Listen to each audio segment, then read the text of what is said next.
Hi, Trudy again. Actually, my last name is not again. It just seems that way. Another update. Did lose my insurance September 30th. That means as of right now, I have no insurance, no doctors, no medications, no treatments, no nothing.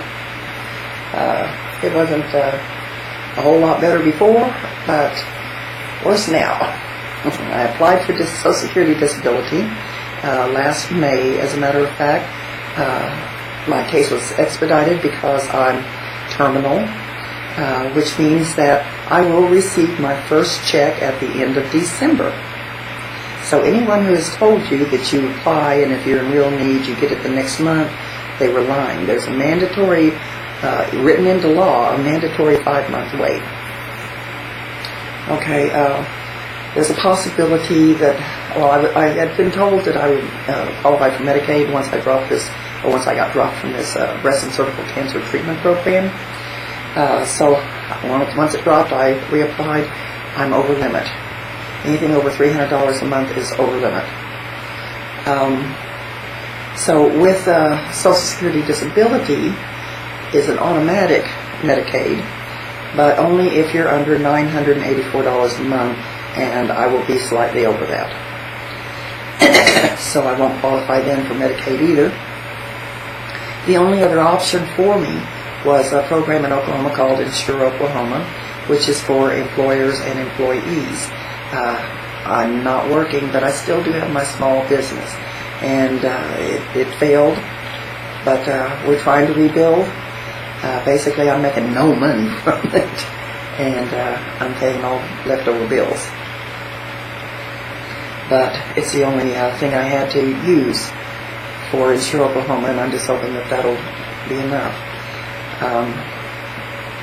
Tentatively, I'm approved for December, but I still got to send in all my paperwork, and then we'll see after that.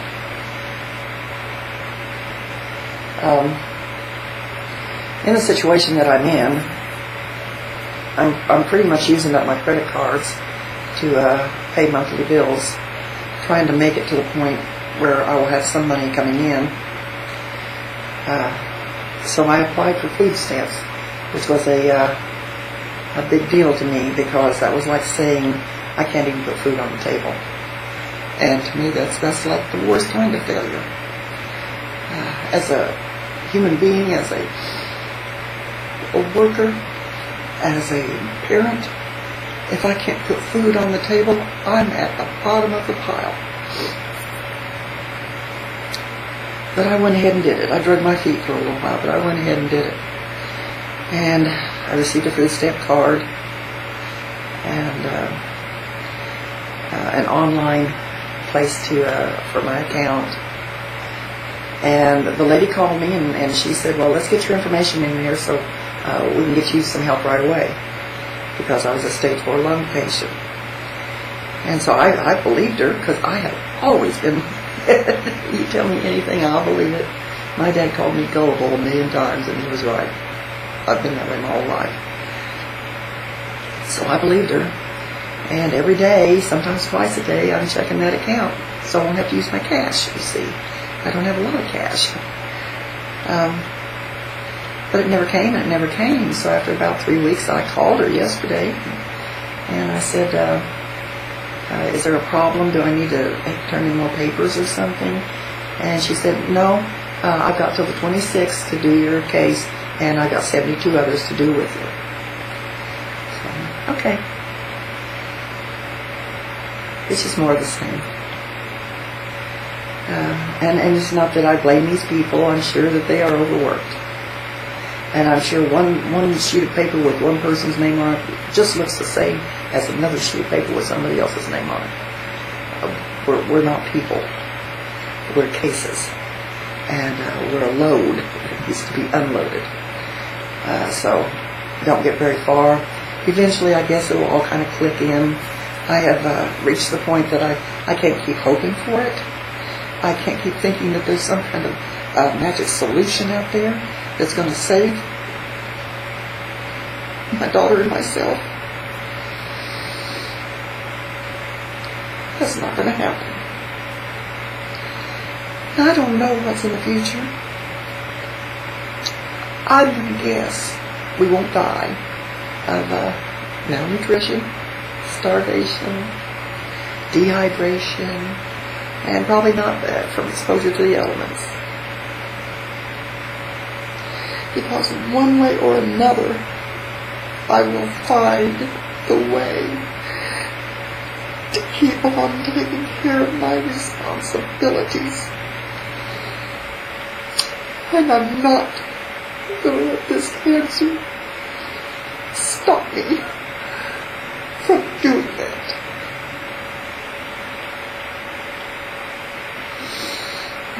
They say in cancer you have to be brave to fight. Of course, you don't get a choice. And I don't feel like my bravery really has much to do with the illness. My bravery has to do with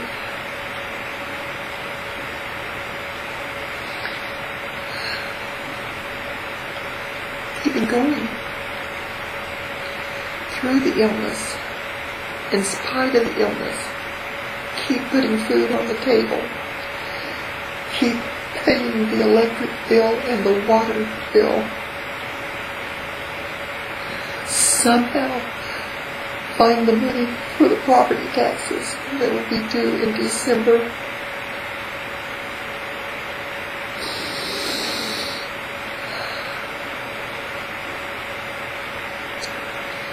And I gotta tell you, I do occasionally break down in that bravery. I get so frustrated. I get so worried. I get so backed up into a corner and I don't know my way out. And that's why I do these videos. It's not because I want to whine at people, but I want to show what really happens. What really happens. A person who is fighting cancer should only have to worry about that. That should be the battle that they're facing. Instead, they face, if you're not wealthy, you're facing the battle of keeping the home going. Still continuing to provide for your children, your dependents. Taking care of everyday things still has to be done. And people say, well, you got to learn how to ask for help. Well, now, every time I ask for help, I get this huge slap in the face. I don't want to ask for help anymore. Keep your help. I'm going to die. That's all right. But I'm not going to die until I get my child to 18. That's a year and a half. And I'm actually shooting for more than that.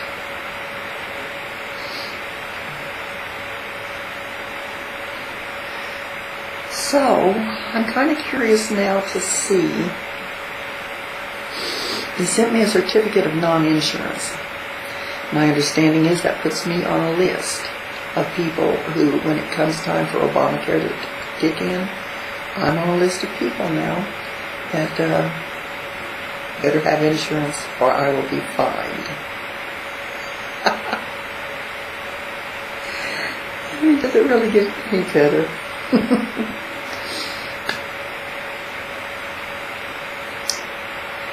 So, this is the real way we fight cancer if you're poor.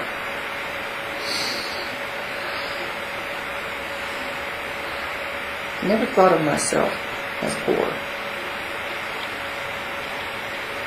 until now. I never thought of myself as without hope until the doctors told me I was without hope.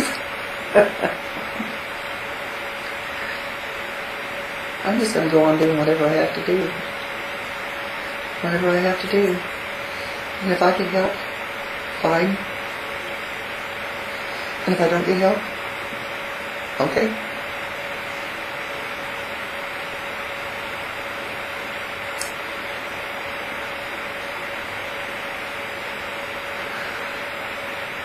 I'm going to keep on doing what I have to do.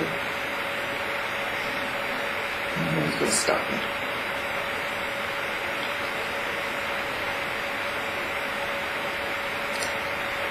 See ya.